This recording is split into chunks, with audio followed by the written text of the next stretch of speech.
जलालपुर के अनवल गांव की नीतू गांव में शिक्षा का लौ जला रही है। वो बच्चों को शिक्षा के प्रति जागरूक कर रही है। बच्चों को पढ़ाने और उसे स्कूल जाने के लिए हमेशा प्रेरित करती है।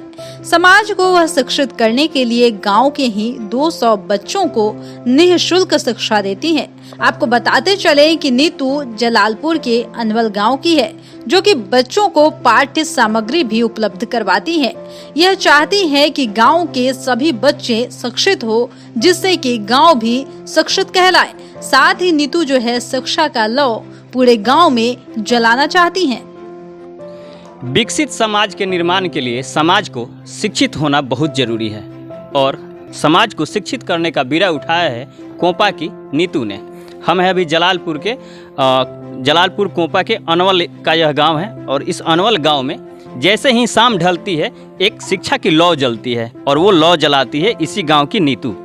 आप तस्वीरों में साफ देख रहे हैं कि किस तरह से यहाँ पे शाम हो चुकी है और बच्चे बैठे हुए हैं और बच्चे पढ़ाई कर रहे हैं। ये वैसे बच्चे हैं जिनके गार्जियन या तो अपने बच्चे को पढ़ाने में सक्षम नहीं है, या वैसे बच्चे हैं जो जिनको पढ़ने में इंटरेस्ट नहीं है, और वैसे बच्चों को जागरूक कर रही है अनवल की नीतू। हमारे साथ नीतू है, हम इनसे बात करेंगे। नीतू जी, ये प्रेरणा कहाँ से मिला कि समाज को शिक्षित करना है, विकसित करना है?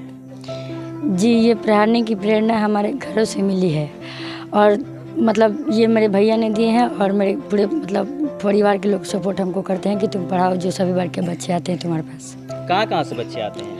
मतलब 2-4 गांव से, जैसे यहाँ से 2 किलोमीटर 4 किलोमीटर दूर से भी बच्चे आते हैं, बगल के गांव से। और ये कब से आपने शुरुआत की है? जी, ये पढ़ाने की मतलब शुरुआत मैं 2019 से की थी, मतलब 2 साल हो गए लगभग। तो जो आप एक सोच था कि समाज को विकसित करना है, तो विकसित करने के लिए शिक्षित करना पड़ेगा, तो कितना जागरूकता अब तक फैला है इन 2 सालों में? जी, मतलब पहले तो मेरे पास बच्चे 10 से 15 ही आते थे, लेकिन अब धीरे धीरे बच्चे बढ़ते हुए 190 तक हो गए हैं। अभी तक मतलब कुछ ज़्यादा जागरूक हो गए हैं। अब जो है बच्चों को अब थोड़ा सीधा हो जाइए इस टाइप से। तो अब जो बच्चे हैं तो इनको क्या क्या यहाँ से शिक्षा के साथ साथ जो शिक्षा देने के लिए कॉपी पेन बुक्स जो भी मिलना चाहिए, वो क्या आप यहीं से देती हैं फिर ये घर से लेके आते हैं?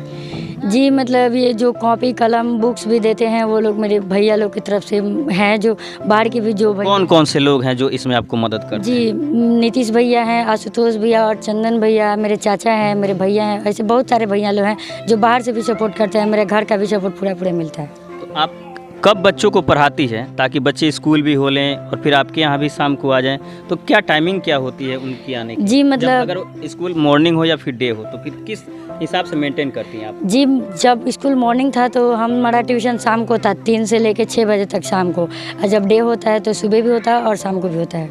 क्या सोच है आगे इस तरह की शिक्षा देने की, और एक समाज में लड़की होकर समाज को शिक्षित करने का जो आप प्रयास कर रही हैं, तो इस तरह की जो युवतियाँ हैं उनके लिए क्या संदेश देंगी आप?